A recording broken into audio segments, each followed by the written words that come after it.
Hey guys, so Fridays I work for Jesus at the Ochre Temple for the Church of Jesus Christ, and it's so cool. Like, it's one of, I've worked at the temple off and on for about 4 years, maybe 5. Anyway, I love it.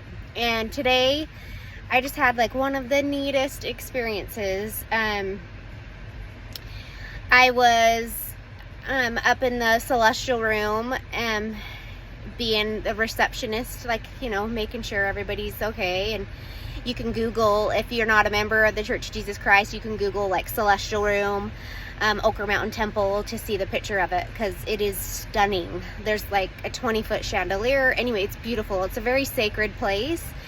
And it just felt very heavy today. People were there. It reminded me of when, you know, I went to the temple the week my husband passed away.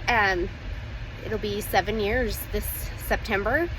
But I just remember the heaviness of it. And at the temple today, it was heavy.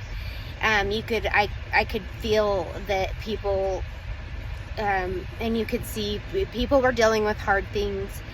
And there was one lady sitting by herself, and, you know, a room full of people. And anyway, something about her, like, I just kept noticing her. And she got up and walked out.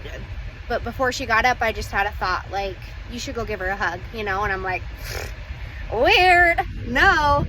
Well, she got up and walked out, and then I had a thought again of my own, like, you should go give her a hug if she's still standing out in the hall.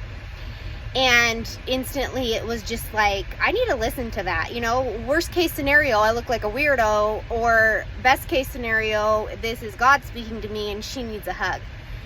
So I went out in the hall and she was still there, and I just reached over and I gave her a big hug, and she just started to cry. And she went on to tell me that she's in an abusive relationship, and she was, you know, I would say maybe in her 60s. And her dad had passed away, and that was the only person she could talk to that understood what she was going through, because nobody else knows. And she has nobody, and that she's all alone, and she doesn't think God listened to her, or her dad didn't hear her when she was talking to him in that celestial room. And I just looked at her and I said, hey, I've lost a spouse. I understand your frustration, like wanting them to talk back, wanting to know they're there, but I can testify that it is through other people God answers our prayers sometimes, and angels work through other people too. So I've never ever come up and give someone a hug, but, you know, maybe your dad sent me to give you a hug today and let you know that you're not alone, and that you know, he hears you. I don't know, but anyway, it just was so neat. And then I'm not supposed to leave that room, right, till someone changes. Every 30 minutes we change. And then I'm like, okay, if the room clears out, I had this thought, you need to go give her your number, you know?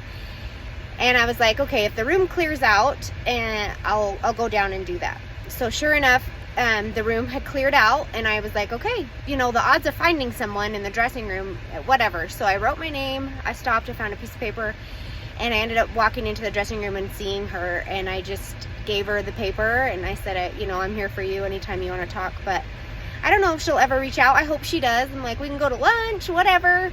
But it was just such a neat reminder that we are angels for each other. So even if you get a stupid thought that you're like, no way, that person will think I'm weird, you never know what that person may need. So anyway, I'll put a link at the Church of Jesus Christ if you want more information on our amazing church. But whatever you are, whatever you believe in, energy is real, God is real. Connect to your deity, and those people that we love have passed.